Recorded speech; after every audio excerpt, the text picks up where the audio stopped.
My name's Devin. I work at El Pueblo History Museum in Pueblo, Colorado. Um, Miss Marissa, how about you introduce yourself as well? Everybody, my name is Ms. Marissa. I am the education assistant at El Pueblo History Museum as well. I'm in Pueblo. I'm going to jump in really fast too because I'll be hanging out as well. I'm Josie Chang Order. I am at History Colorado up in Denver. Did want to remind folks, or if you're new to joining us today, we will be recording this session. We are going to do our best to keep kids' faces out of here, but you're going to see in just a minute, you may get a few of these because we're going to have a number of us recording today. You're going to need to hit continue when you see that dialog box come up of us recording, giving your consent to be a part of this video. We will do our best to keep faces out, but we may have your voices in it. And what ends up happening with this video is they will go up on YouTube in a few days after we get a chance to edit them and make sure they look good for the website. Okay?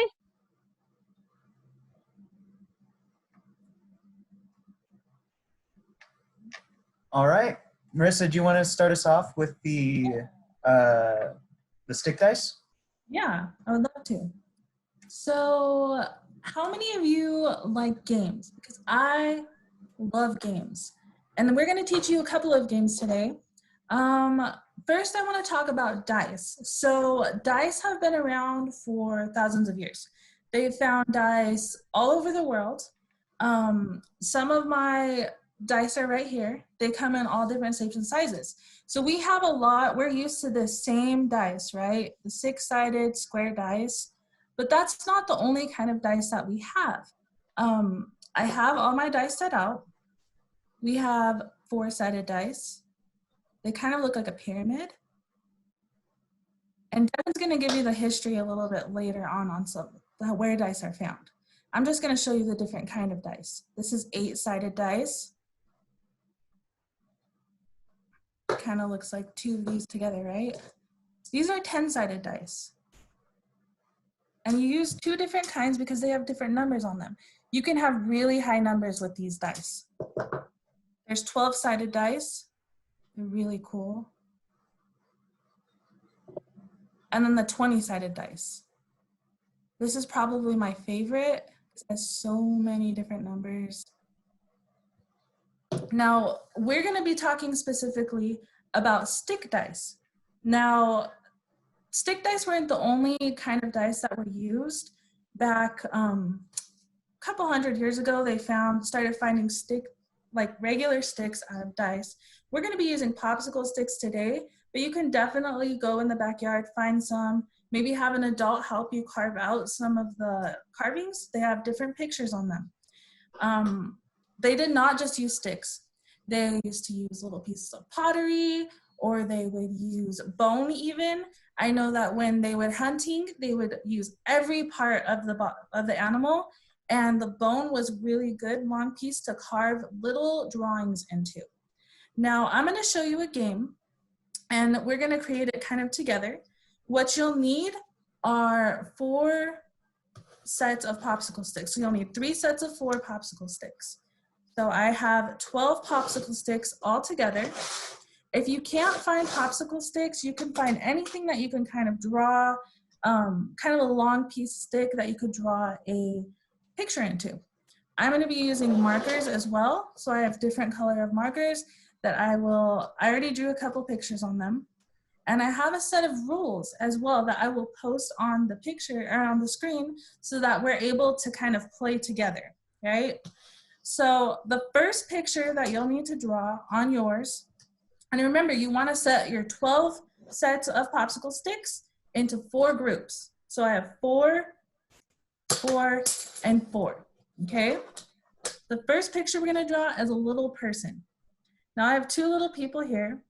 You can see I drew a boy and a girl, but you don't have to draw that big person. You can draw really any kind of decoration that you have, because that's how they found them. They found little pieces of pottery and sticks with different kinds of designs on them. For this game that I'm teaching you, you will need to draw a little person. So I just do that super quick, right? My favorite color, I really like blue.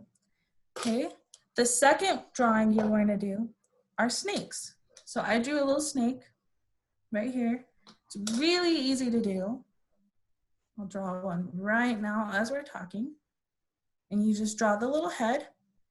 See, I drew the little head. If you can see that. I know it's a little bright. And then draw the stick body. And that's all. That's all you need to draw this. Now I have 3 snakes, 3 people.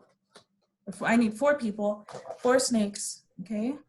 And remember, you could draw different designs on this if you would like. I'm just gonna draw a really simple snake. I dropped my other person, so I'm gonna pick him up.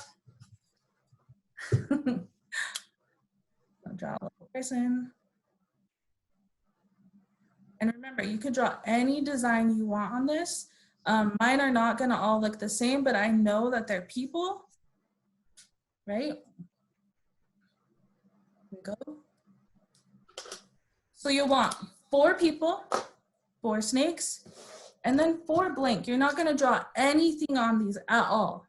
These are gonna be completely plain. What you're gonna do next is gather them up and mix them up. Mix them all together. Yeah, like that. Now I'm gonna share my screen, and all of these have different numbers. So I'm gonna pull 3 of these out at a time when I'm playing, and each of these 3 has a different number added to them. So you'll need a piece of paper as well to keep track of your score. You wanna go to 50. You can really go to any number that you want. I know some of the kids that have played this with me before like to go to 25. Do short little games and just keep going, keep going, keep going. And each person that's playing wants this set of 12. Now you can have smaller sets, you can have bigger sets, because you're only gonna be playing with 3, right? You're gonna randomly pick 3 out of every single time. I'm gonna share the rules with you right now, and you can see that we have different numbers. So right here, all of this game of chance, this is a game of chance, right? So if you have all of them the same side up, they're all the same, these are gonna be 4 points. 2 snakes, 1 plain one is gonna be 6. 2 snakes, 1 man will be 4 points. 2 plain, 1 snake is gonna be 6, and so forth. So if you want right now, if you plan on playing this, write this down really quickly, or take a picture of it with your cell phone or anything, so that you have this set right here, because these are the game rules. Now, it's a game of chance because you don't know what you're pulling out. You have those random 3 ones, and back when they used to play it, a lot of, they found a lot of different Native American tribes. They also have found it over in Europe. They found them in Mesopotamia. Stick dice were really popular because they're super easy to make. You saw me making them in about 2 seconds, right? Well, that's because they used to find anything they could find. Sticks are all over. They used to use the bones. I'm gonna go ahead and exit out of this. Does anybody need more time? No? All right, exit out of this. Okay, now I'm gonna show you how to play it. So you pull out the 3 sticks. I'm just gonna randomly look away. Pull out 3 sticks, and I'm gonna drop them. I'm gonna drop them kind of on my sheet right here that I have. And drop them. So I have a snake, a person, I have a snake and 2 people. So I would have, I'm gonna refer back to my trusty thing. So 2 people, 2 men, and 1 snake, that's 6 points right there. So that's the highest amount that you can get, 6 points. You can do the same thing. Pull out 3 sticks randomly, drop them, and that's all plain. So that's also 6 points. See, I already have 12 points. And we can keep playing until 50, you can play to 100, you can play to 20, and you can play with all of your friends and see who gets to that number first. It's really super simple game, really easy, and it's been around for a really long time. You can also do this with regular dice. If you have multiple dice, you can add that number. Really, you can make your dice out of anything. You can make it look at anything. This is a super customizable game, which is what I love about it. Now, I'm gonna let sort of Mr. Devin take over because he is playing a different kind of dice game, and he's going to teach you all of those rules and kind of talk about the history of some of these dice. Yeah, let's, hold on. Hi, everybody. I'm Devin again. So dice, like Miss Marissa said, dice have been around for a really long time. They're one of the oldest games in the world. We have dice that are older than the pyramids that people have found in ancient Egypt and the Middle East. And funny enough, those were 20-sided dice, like Miss Marissa had, and the 4-sided dice, like Miss Marissa had. And also, real quick, I saw a couple people in the chat asking about the cube-shaped dice. So these are the cube-shaped dice. These are probably what you're most familiar with, because this is what a lot of games in Europe and in the Americas use. And this one actually has 6 sides. So you can see 1 all the way up to 6. And the number of pips on each side, these are called pips. The number of pips on each side shows you how much each side is worth. So these specific dice have been around for a very long time, and a lot of different games are played using these dice. A lot of board games and a lot of games that just use dice. So for a very long time, these have been used because they're so easy to make. Back in the day, you wouldn't be able to go to Walmart and pick up some dice. You would have to make them yourself. So what people would do is they would carve these little cubes out of bone or wood or ivory if they were feeling fancy, and they would mark them with paint on each side. And then they would have dice. And once you have enough dice and enough people, you can play a lot of different games. So the game I'm going to be teaching you about today is one you might have heard about before, called Farkle. So the interesting thing about Farkle is that nobody really knows its complete history, but games like Farkle have been around for a very long time. Farkle actually has a ton of different names because it's so old and it's been played in so many different countries, in so many different cultures. It's been called Boxcars, Greed, Crap Out, 10 Grand, Dix Mille, which is just French for 10,000, Zilch, La Papa, which is Spanish for the Pope, and I'm not sure why it's called that. I thought that was kind of funny. And it's very similar to some other dice counting games like Yacht, Yahtzee, and Cheerio, which are mostly played in Europe. So to play this game, all you need are 6 dice, which is why this kind of game was so popular like in back in the day, because you wouldn't necessarily have like a board to play with or all these different parts. All you have is dice. And you can have a whole night of games with all your friends with just 6 dice. So it's a pretty simple game that has, unfortunately, it has some math in it. So I'm going to also share my screen to show you the rules, just like Miss Marissa did. So let me do that real quick. All right. Are you all seeing the rules right now? All right. So what you do when you play Farkle is you're rolling the 6 dice and you're trying to get these combinations of points or faces. So if it has 5 facing up, it's worth 50 points. If it has 1 facing up, it's worth 100 points. If there are 3 of a kind, that's 500 points. 4 of a kind is 1,000 points. 5 of a kind is 2,000 points, and 3 of a kind is 3,000 points. And then if you have 1, 2, 3, 4, 5, 6 all in a row, that's 1,500 points. If you have 3 pairs, so these 2 are the same, these 2 are the same, and these 2 are the same, that's 1,500 points. And if you have 2 groups of 3, that's also 1,500 points. So,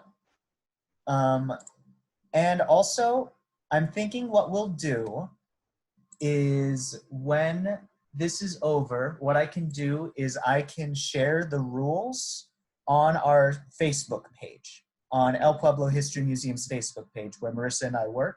And so you can get the rules from there after this lesson. Does that sound good to everybody? All right, so I'll be sure to do that so that you guys can all have the rules ready when you're ready to play. And I'll explain again showing the dice. So these are the dice. Like I said, you need 6 dice, and I like playing it with a cup. That's how I learned how to play from my grandma, because she doesn't like it when the dice go flying off the table. So when you use a cup, you can toss them like this, and then they all end up right here. So that was my first roll. So let me back up, actually. When you're playing with a group of people, what you're going to do is you're going to roll 1 dice, and whoever has the highest, see, that was a 4, so whoever has the highest, you're going to go first. So the 5 is higher than 4, so the person who rolled 5 would go first. Then you take all 6 dice, put them in your cup, and roll them just like that. Now you're going to look at your dice, and you're going to pick which ones to save and which ones to throw away. And the thing is, you have to be really careful with this, because if you roll dice and get no points, that's called Farkle. And that means you don't get any points this round at all. You throw all your points away. But right now, as you can see, I have this. This is a 1, so that's worth 100 points.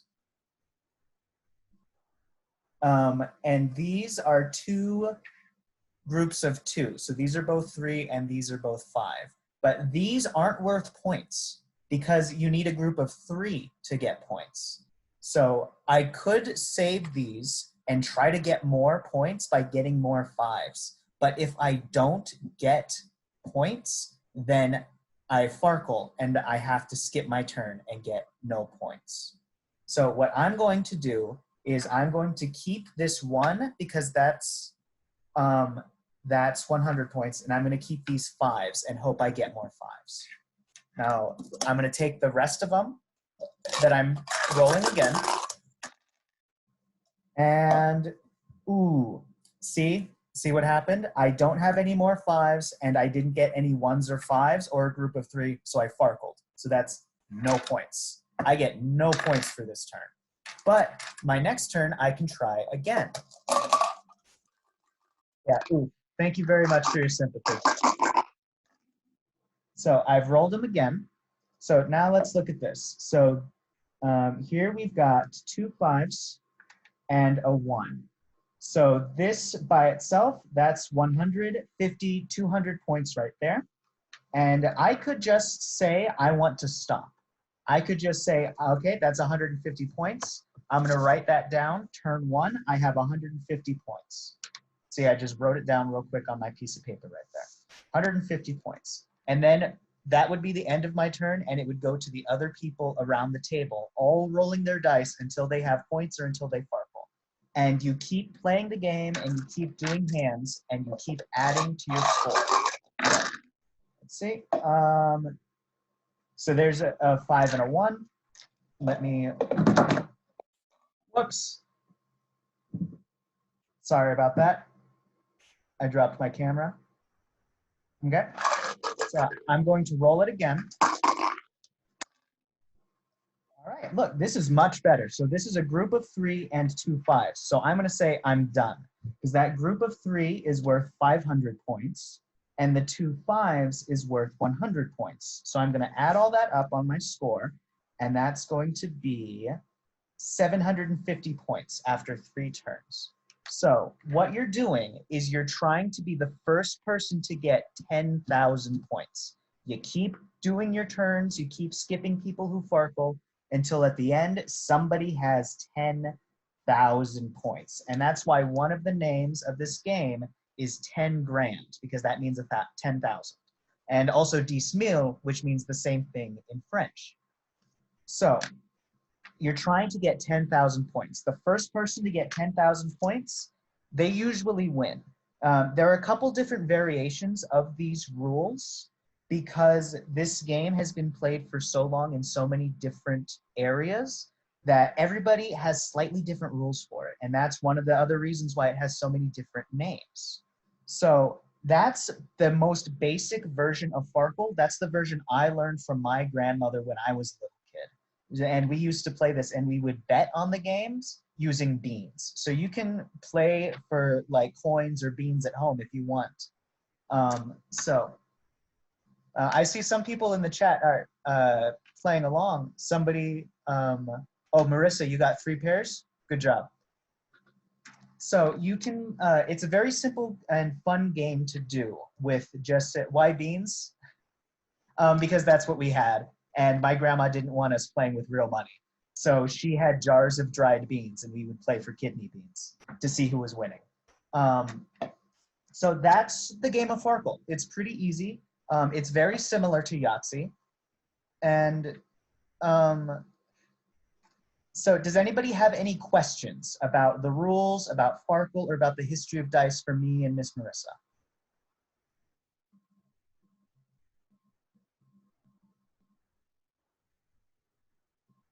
All right. That was so amazing. Thank you, Marissa and Devin. What incredibly fun games that we can play with our family at our homes or with our other friends over Zoom. Okay, it looks like we have a few questions. All right, perfect. So the first question was, did they gamble? Historically, a lot of these dice games were used for gambling. Especially in like the early days of Western settlement. These would be played in bars and inns and in military forts, and they would gamble with money using these dice games.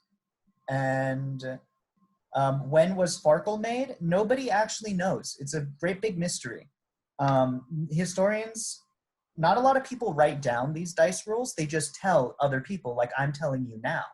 So we don't have like rule books or anything from a long time ago. Actually, the earliest rule book for Farkle is from 1979. But we do know that these games have been played since before then. And Matilda, it looks like Matilda had a question. Somebody asked, when were dice made? Oh, okay. Dice have been played for a very long time. As I said in the beginning, the oldest dice are 20-sided dice from Egypt, and they're about as old as the pyramids. So they're about 5,000 years old. And that's the cube dice. No, that's the 20-sided dice. The cube. Yeah, the regular sided dice. Stick dice have been around a lot longer. Yeah, stick dice have been around even longer. Cube dice, these dice, these have been, the earliest ones that we found are actually from Asia, from China and India, and they're about 2,000 years old, I think. So all dice games are very old. Great questions, everyone. Great questions. How do they color dice? They would use paints. Yes, So, yeah, so you could even, like carve dice out of pieces of wood or clay. At your home, you could maybe even make dice out of construction paper or a cardboard box. So all sorts of fun ways to recreate those die. You can make the sticks. If you have a cardboard box, you could cut 12 pieces of cardboard to make the sticks. You can play that stick game that Marissa taught you. And then Marissa and Devin are going to put the rules for those games on the El Pueblo History Museum Facebook page. And then that way, after you've made your dice and made your sticks, you can get on there and look those rules up and play yourself. Yes, I'm sure that they did use flowers to help create the paints when they were originally making the dies.